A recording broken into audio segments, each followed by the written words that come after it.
Mitzvah number 77. It is a positive commandment to render judgment on matters of buying and selling. We need a court system. Okay, let's take a look. Not just a court system, but in particular a court system that monitors commerce. Inside, 67 is a positive commandment to render judgment on matters of buying and selling by the rule that the Torah ordained about it. This is to say that there are situations where a transaction between seller and buyer remains valid and situations where it has no validity, and an obligation lies upon us to judge between them according to the instructions of the Torah. A specific commandment is given about this in a specific portion of Scripture. It says in the book of Leviticus, and if you sell something to your fellow or buy from your fellow's hand, because trade is a constant thing among human beings, without which it is impossible for people to live even one day. Land can be acquired as one's possessions through money, a document, or demonstration of ownership, and movable goods or a domestic animal by drawing it to oneself, and all the more certainly by lifting it, and so forth. It applies everywhere and every time.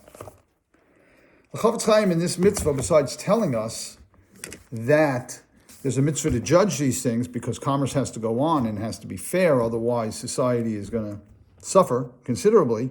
But besides that, what's really interesting here is that the Chofetz Chaim is giving people very, very practical advice on how to execute a transaction in such a fashion where it's going to be valid and binding.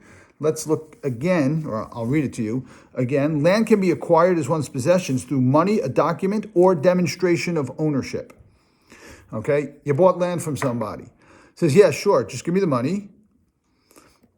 So if there's a financial transaction, that's great. If there's a document indicating that there's a financial transaction or a transference of property, that's great.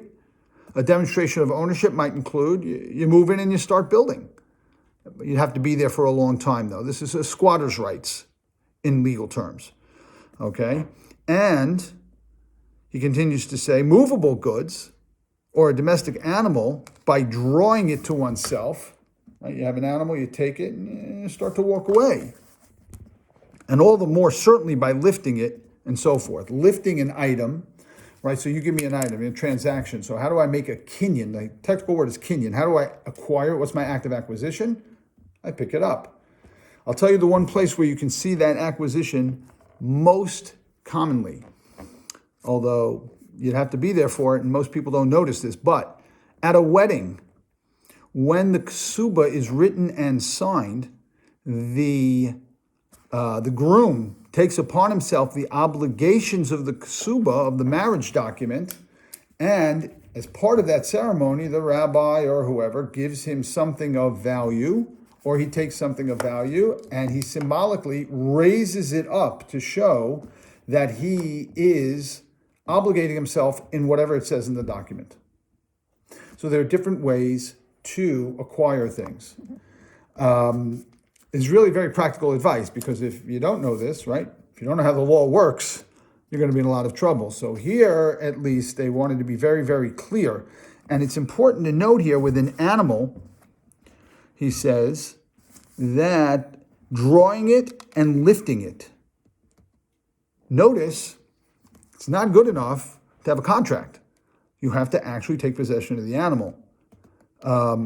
Again, for a lot of people who aren't familiar with the legal system, these were important pointers, and this is why it is being pointed out. It applies everywhere at every time. Next time, it is a positive commandment to return whatever one has taken in robbery, which sounds obvious, but as we'll see, is not so obvious. Okay, we'll see you next time. Bye-bye.